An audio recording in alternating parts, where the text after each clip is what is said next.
An album I've been looking forward to for quite a while, also released this past Friday. Bad Omens, their second album, Finding God Before God Finds Me. Oh boy. Let's just start with a little background.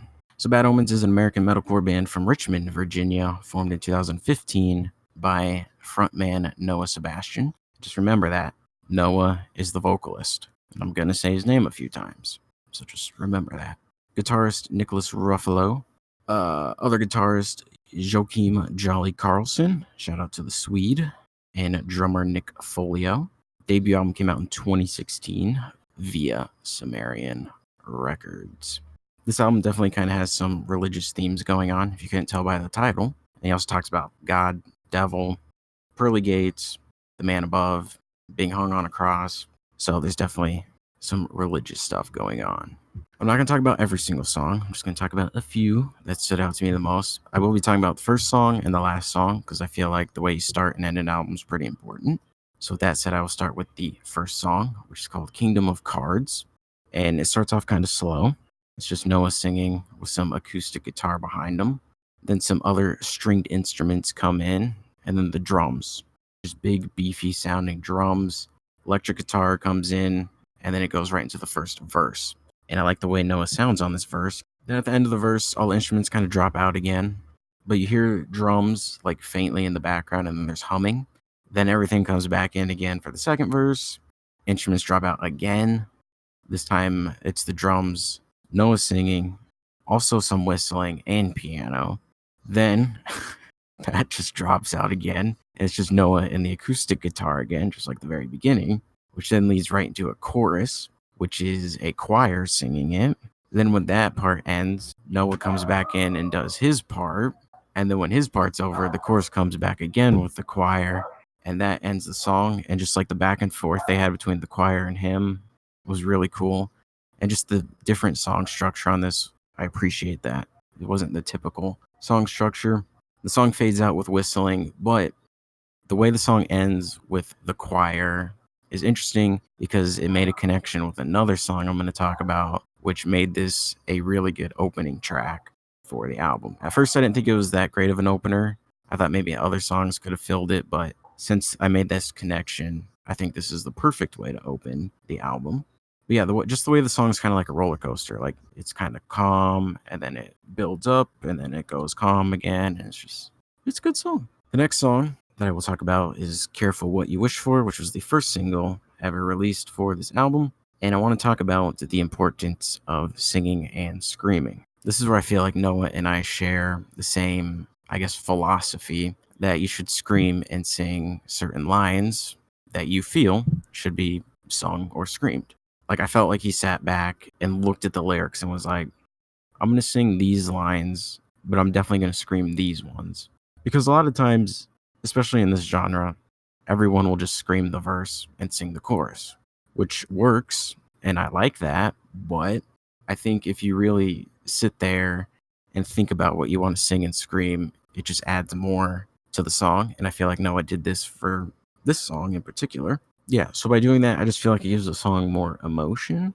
Because like if you're singing a lot of it and then you start screaming, the listener's like, oh, well, if they're screaming right now, I should probably listen to what they're saying. So like he screams the lines, don't wait for the dust to settle. Don't wait till it's not enough. Don't wait for the world to let go of the both of us. Don't wait for the dust to settle. Don't wait till you've had enough. Don't wait for the world to let go or to give you up. He also screams, so let it go. I'm not giving up, so don't you give up. And I feel like those are all lines that should be screamed because he's like trying to get the point across of don't give up. And when you scream lines like that, it almost shows kind of like urgency or just, again, more emotion behind it. Because if he was to sing those lines, I don't think it would have the same effect as if you were to scream them. That's another thing that Noah does vocally sometimes is he like goes in between screaming and singing.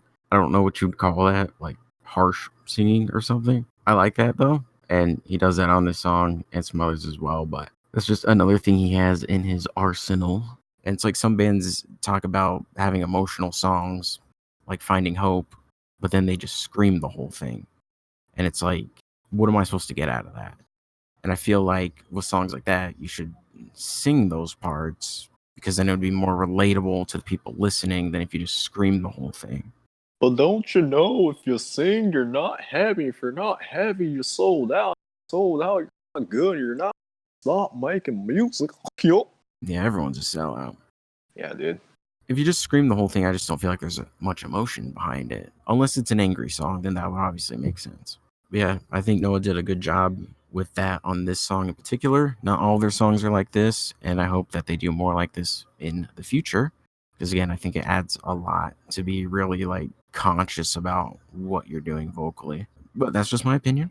There's a reason why they have albums out and tour, and I don't. So, Well, I mean, you don't try.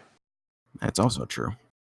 So you can't necessarily sell yourself short in that regard, because you know how to play guitar and you're aware of how to produce music. You just either don't have the money that costs an arm and a leg and then some, and the time and the people to help you out with that. But that's a different story for another time.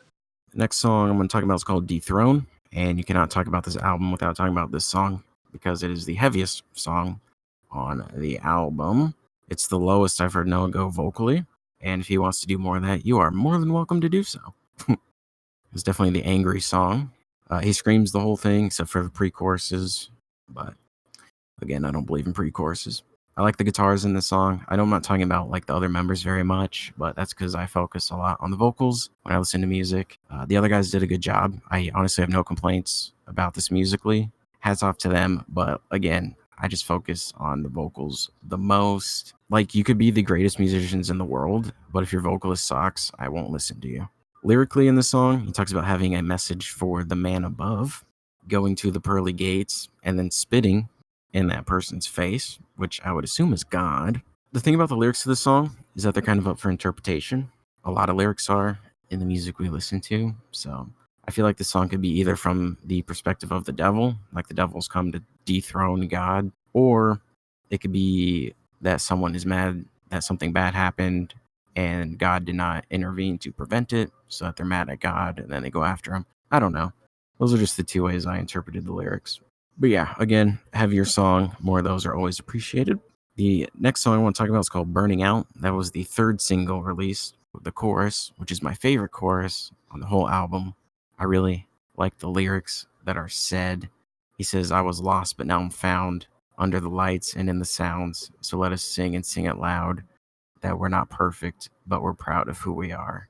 After the bridge, there's like an interlude part. I don't know how else to describe it other than like an interlude.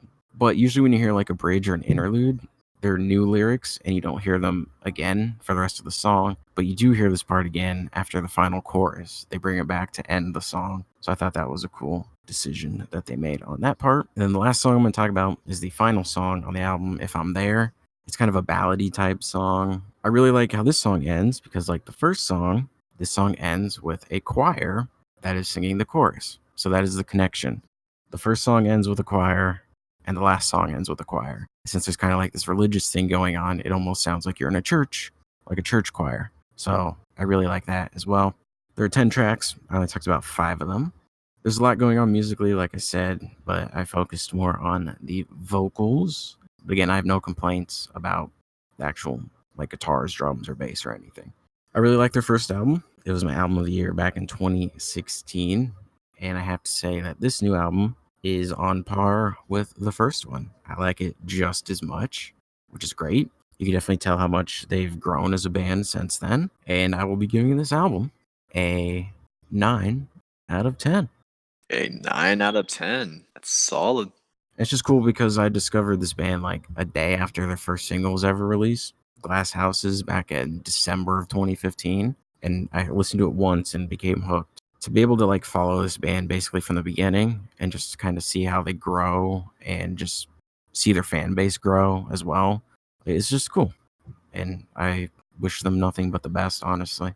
So I will put links to everything in the description. I'll put links to where you can hear the album, like through a YouTube playlist from Sumerian Records, Spotify, iTunes, links to the band's Twitter or whatever, so you can check it all out.